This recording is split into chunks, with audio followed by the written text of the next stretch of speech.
It's very strange. I think we're in the same hotel, Céline, Oh, downstairs. Very strange. I loved the film. I just going to begin by asking, like, at what stage do you think this is going to be a movie that I direct? And did you, because I guess sometimes you write for others, sometimes you obviously write for yourself. And when you know it's a film that you're going to direct yourself, does it change the way you write a screenplay when you know it's for you? well, I don't know if it changes. When I write a screenplay for another director, it's always about the ambition that I have for this director. For instance, when I wrote for André Téchiné, I was like, oh, I want him to make like a film of a young man. So I have this ambition. And when I direct a film, I don't think I have an ambition for myself. So, the gut feeling, it's a gut feeling when you know that this could be a film. And I think Petite Maman was striking in my whole body of work because the idea just hit me like if it wasn't mine, like if it was coming from this very ancient mythology that we weren't handed. It was like, oh, the idea that you could meet your parents as a kid felt like it didn't even belong to me. And the whole script just unrolled in my mind from a very personal perspective. I invested it with my own question, which was like, oh, if I met my mother when I was 8, would she be my sister? Would we have the same mother? Would we share the same mother in a way? And it's like that. It's when you have that gut feeling of like, oh, this idea belongs to everyone, and have like a personal clue, a personal insight, a personal desire for it. And then you go for it. It's pretty rare. That feeling is pretty rare. I've had it 5 times. So I was wondering, because you say about the idea of meeting your parents, do you think now, as we get older, that we find that our parents are more kind of fallible and realize that they're just like us? Because that's something I'm sort of find quite interesting, that you kind of come to terms and realize that our parents don't really understand how anything works either. Mm-hmm. Well, I think that's, I don't know about if this happened the whole time, but I think 2021, with all we've been going through, all the cultural shift we've been going through, I think now also as a woman, I know that we have to meet our mothers politically. We also have to meet our fathers politically, but that's a harsh meeting. Meeting our mothers politically is basically understanding how they were limited, in a way. So it's not about our personal past, understanding our parents, where do they come from. This job, we do it. But it's like also this collective thing of meeting of parents politically and understanding, how they had to cope with the system also, especially our mothers and our grandmothers. That's why the film is also not about a duo or a connection between a mother and a daughter, but mostly a trio and an intergenerational story, but not with the verticality. We abolish some form of hierarchy, and it's all about being horizontal. And it's sharing a common space and time. And it's time traveling as an opportunity to share the present rather than to do tourism in the future or in the past. To share a common space and time. And for any kids, I really tried. The film is timeless because I really wanted a kid from the 50s and a kid from today to actually connect to this very personal childhood story. And do you miss being that age, the age that Joséphine and Gabrielle are in this movie?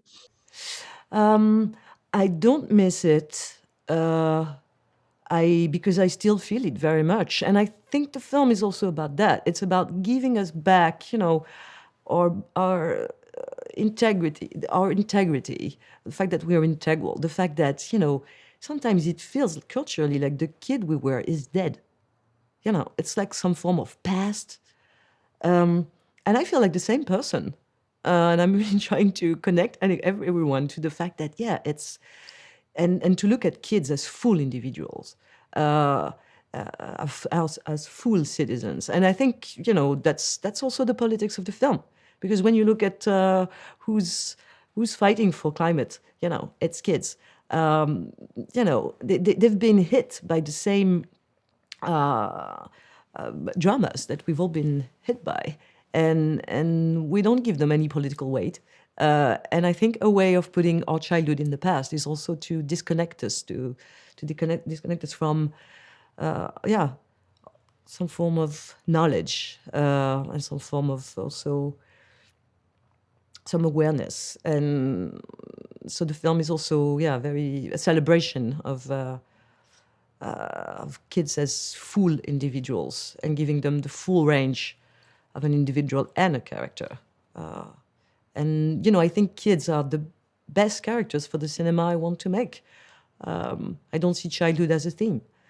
Kids are just characters that want to know and understand very badly what's happening, and they're incredible gazers because they have to shut their mouth. So they're great characters for the cinema I want to make also. Joséphine and Gabrielle are so brilliant in this. It must have been just such great fun for you as a director, just watching them play. Just like that scene when they're eating soup and stuff. You could have just sat back. You could have just watched scenes like that for hours.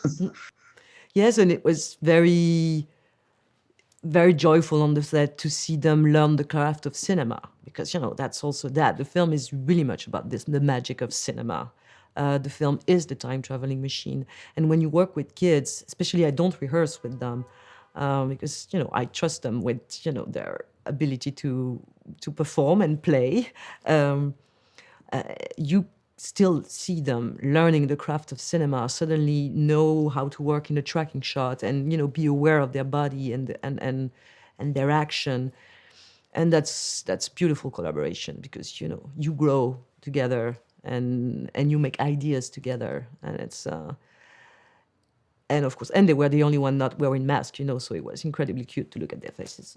It felt like a privilege, they would take off their mask and it's like, oh, we're gonna look at faces, because we shot during lockdown in France. So, but that's another subject. I don't know why I'm heading there.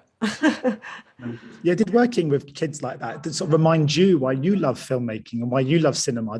Was it quite infectious, their kind of enthusiasm for the project? Well, yeah, and they're very, they're very serious on the set, and the dialogues, they are all written. We share a brain, and I think, directing actors, which is a sentence I don't really like, is mostly about sharing ideas, sharing the big ideas in the film, and also inventing local ideas. So it's always about the scene, it's always about cinema. And I got lost. Sorry, I forgot your question. Sorry. So it was joyful, but it was also very, very serious.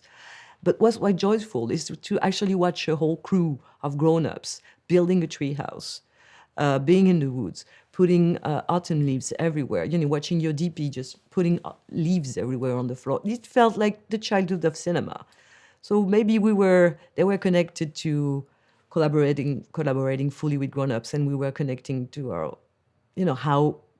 how cinema is really, I always see it this way, like really pretending. And I felt like the same person as a kid. I shot it in my hometown so this is where we're doing my own treehouse, shitty treehouse. And I felt like, wow, now I'm the same kid, but with a team.